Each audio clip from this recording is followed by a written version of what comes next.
Sir మనం GST CGST act 2017 okay right.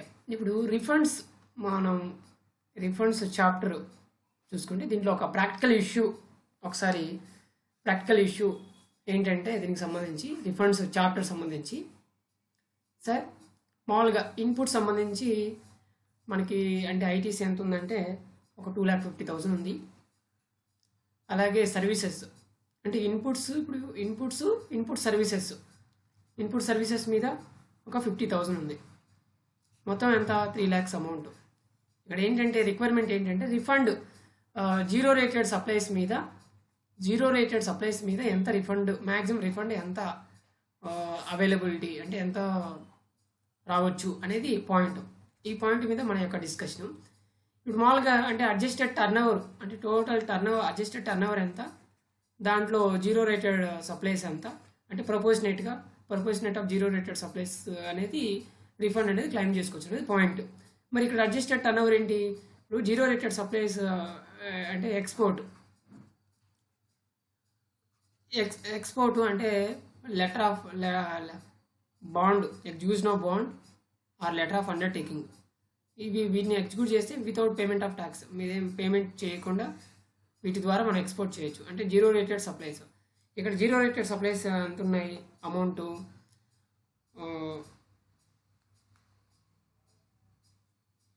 15 lakhs.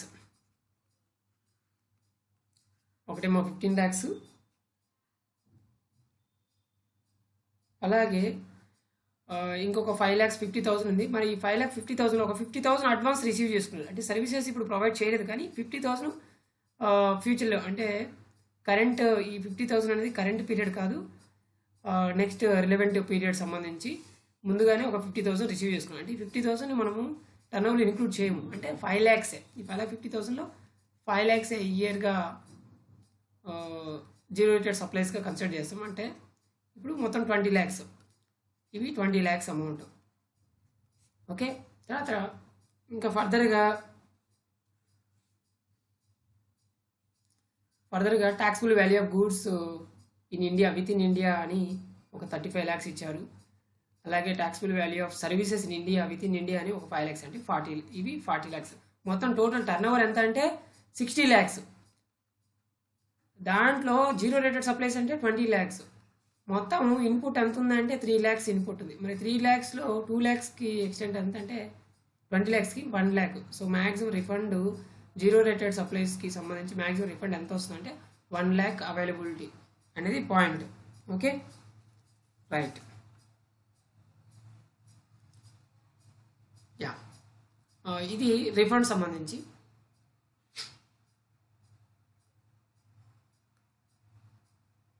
Next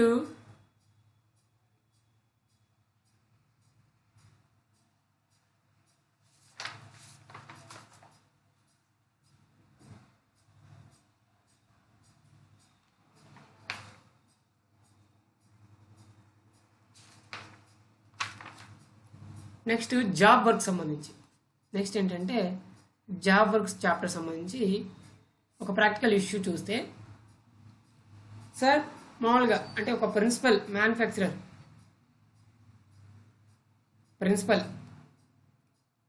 అంటే సప్లయర్కి instruction ఏమిచ్చారు, డైరెక్ట్గా మీరు గూడ్స్ జాబ్ వర్కర్కి సప్లై చేయండి అని ఒక ఇన్స్ట్రక్షన్ ఇచ్చేసి, అంటే ఇక్కడ ఏంటంటే ఎగ్జాంపుల్ ఏంటంటే ఇక్కడ ప్రాక్టికల్ ఇష్యూ ఏంటంటే ఒక క్యాపిటల్ గూడ్స్ సంబంధించి ప్రిన్సిపల్ ఎక్కడ ఎవరంటే పిక్యూఆర్ మ్యానుఫ్యాక్చరర్స్, సప్లయర్కి జాబ్ వర్కర్ ఎవరంటే ఇక్కడ ఎస్ఎస్ లిమిటెడ్. మరి ప్రిన్సిపల్ ఏం చేసినట్టు ఇన్స్ట్రక్షన్ ఇచ్చాడు సప్లయర్కి, మీరు డైరెక్ట్గా క్యాపిటల్ గూడ్స్ని డైరెక్ట్ సప్లై చేయండి జాబ్ వర్కర్కి. ఇక్కడ పాయింట్ ఏంటంటే జాబ్ వర్కరు వితిన్ 3 yearsలో ప్రాసెస్ చేసి ఆ క్యాపిటల్ గూడ్స్ని వితిన్ 3 yearsలో ప్రిన్సిపల్ సప్లై చేస్తే ఇక్కడ పాయింట్ ఈ 3 years అనేది ఎప్పటి నుంచి కంప్లీట్ చేయాలి అంటే ఎప్పటి నుంచి కన్సిడర్ చేయాలి అంటే ఎప్పుడైతే జాబ్ వర్కర్ రిసీవ్ చేసుకుంటో ఆ రోజు నుంచి అంతేగాని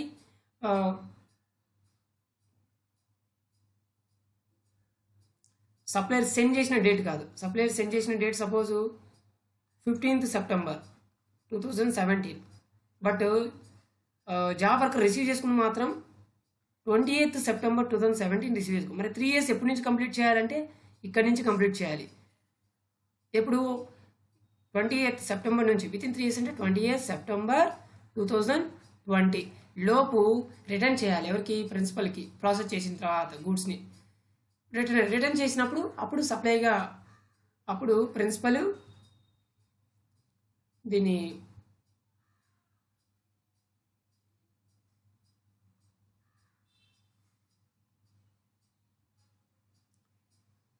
వితిన్ 3 yearsలో సప్లై చేయాలి. అప్పుడు అంటే ఇన్పుట్ ట్యాక్స్ జాబ్ ఇప్పుడు ఇన్పుట్ ట్యాక్స్ క్రెడిట్ క్లెయిమ్ చేసుకోవచ్చా అంటే principal input tax credit claim చేసుకోవచ్చు. ఇప్పుడు సప్లయర్ ఏం చేస్తాడు? జిఎస్టీ కలెక్ట్ చేస్తారు కదా. జిఎస్టీ కలెక్ట్ చేసినప్పుడు ఈ యొక్క జిఎస్టీని ఈ యొక్క ఇన్పుట్ ట్యాక్స్ క్రెడిట్ని ప్రిన్సిపల్ క్లెయిమ్ చేసుకోవచ్చు. ఎప్పుడు? జాబ్ వర్కరు వితిన్ 3 years లోపు ప్రిన్సిపల్కి రిటర్న్ చేసినప్పుడు. ఒకవేళ వితిన్ 3 yearsలో రిటర్న్ చేయకపోతే అప్పుడు డీమోడ్ సప్లైగా ట్రీట్ చేసి అంటే ప్రిన్సిపల్కి జాబ్ వర్కర్కి ఇన్ బిట్వీన్ ట్రాన్సాక్షన్ డీమోడ్ సప్లైగా ట్రీట్ చేసి ట్యాక్స్ పే చేయాలి ప్రిన్సిపల్. అదనేది పాయింట్. కానీ ఈ యొక్క within 3 years జిగ్స్కి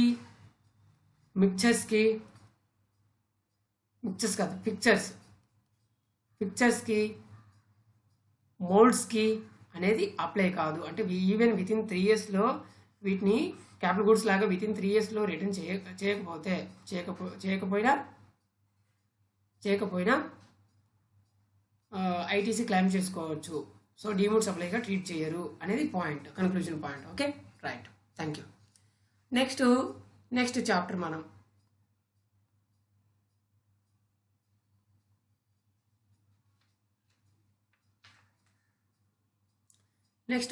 assessment and audit.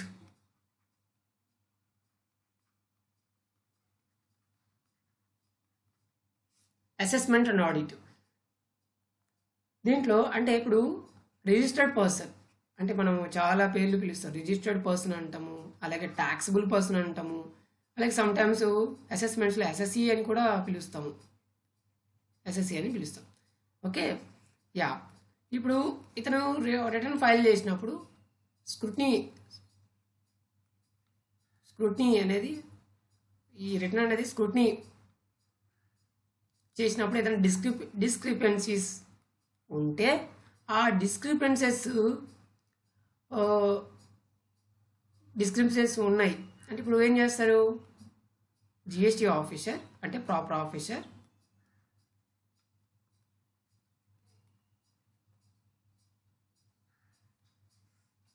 ఎవరికి? రిజిస్టర్డ్ పర్సన్కి. అంటే ప్రాపర్ ఎక్స్ప్లెనేషన్ కోసం టైం లిమిట్ వితిన్ 30 days లోపు from the date of communication to registered person. Within 30 days proper explanation ఇవ్వమని కోరుతాడు. సో ప్రాపర్ ఎక్స్ప్లెనేషన్ ఇవ్వలేకపోయినా లేదు, రెక్టిఫై చేయకపోయినా ఎవరు? రిజిస్టర్డ్ పర్సన్ ఈ డ్యూరేషన్ వితిన్ 30 daysలో. అంటే ప్రాపర్ ఆఫీసర్ ఏమేమి యాక్షన్ అంటే రీకోర్స్ మనకు తెలుసు. Recourse, non recourse. రీకోర్స్ అంటే యాక్షన్. ప్రాపర్ ఆఫీసర్ ఏమేమి యాక్షన్ తీసుకోవచ్చు రిజిస్టర్డ్ పర్సన్ మీద చేస్తే అంటే సెక్షన్ 61 అనేది సెక్షన్ 61 ఆఫ్ సిజిఎస్టీ యాక్ట్ 2017. ఇది స్క్రూటినీ గురించి, scrutiny of returns filed by registered person. Okay, right. Section 65 ప్రకారం ఆడిట్ కండక్ట్ చేయొచ్చు, లేదా స్పెషల్ ఆడిట్ సెక్షన్ 66, లేదా సెక్షన్ 67 సర్చ్, సీజర్, అరెస్ట్ చేయొచ్చు, లేదా సెక్షన్ 73 అండ్ 74 కింద ప్రొసీడింగ్స్ ఇనిషియేట్ చేయొచ్చు. అంటే ఇప్పుడు ఈ చెప్పిన సెక్షన్ 65, 66, 67, 73 ఏదైనా చేయొచ్చు అనేది పాయింట్. Okay, right. అంటే ప్రాపర్ ఆఫీసర్కి ఉన్న రైట్స్ అవి ఆ విధంగా చేయొచ్చు. So next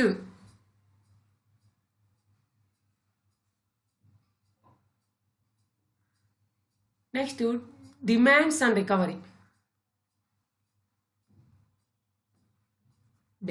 recovery. మనం ఈ చాప్టర్ చూసుకుంటే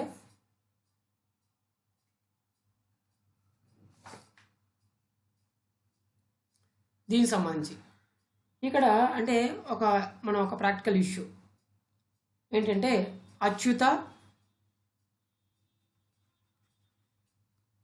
Achyuta Motors private limited. Okay, Achyuta Motors private limited అంటే ఇతను ఎవరు? అసెసీ, ట్యాక్సబుల్ పర్సన్ లేదా రిజిట్ పర్సన్, ఇలా మనం ఎన్ని పేర్లైనా ఈ విధంగా పిలుస్తాం. రైట్. సోకాస్ నోటీస్ అంటే సోకాస్ నోటీస్ అనేది సెక్షన్ 73 సబ్సెక్షన్ 1 కింద సోకాస్ నోటీస్ అనేది ఇష్యూ చేశారు. Okay, right. సోకాస్ నోటీసు మామూలుగా మనం నార్మల్ కేసెస్, సెక్షన్ 73 అనేది నార్మల్ కేసెస్, సెక్షన్ 74 అనేది ఫ్రాడ్ కేసెస్. ఫ్రాడ్ కేసు అనేది అంటే మొత్తం ఇక్కడేమో టోటల్ అసెస్మెంట్ కంప్లీట్ గా 5 years 9 ఇక్కడ మొత్తం 5 years, ఇక్కడ 3 years. ఓకే, ఇక్కడ మామూలుగా 2 years 9 months అంటే సోకాస్ నోటీస్ అనేది ఈ లోపు ఇవ్వాలి. ఇక్కడ మాత్రం 4 years 6 months లోపు నోటీస్ ఇవ్వాలనేది నేర్చుకుంటాం.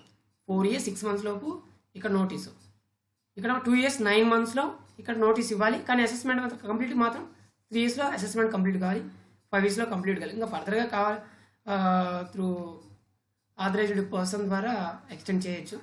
బట్ పీరియడ్ ఆఫ్ లిమిటేషన్ అనేది period of show cause notice period of limitation అనేది ఇది 2 years 9 months, 4 years 6 months fraud cases అయితే, ఇది నార్మల్ కేసెస్. Okay, right. మరి ఇక్కడ ఏంటంటే suppose for example financial year 17-18 ఈ ఇయర్ సంబంధించి యాన్యువల్ రిటర్న్ ఎప్పుడు ఫైల్ చేయాలి? 31st December 2018 లోపు కంప్లీట్ చేయాలి.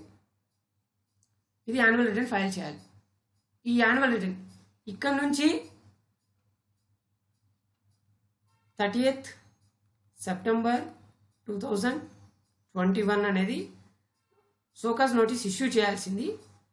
31st December 2021 లోపు అసెస్మెంట్ కంప్లీట్ చేయాలి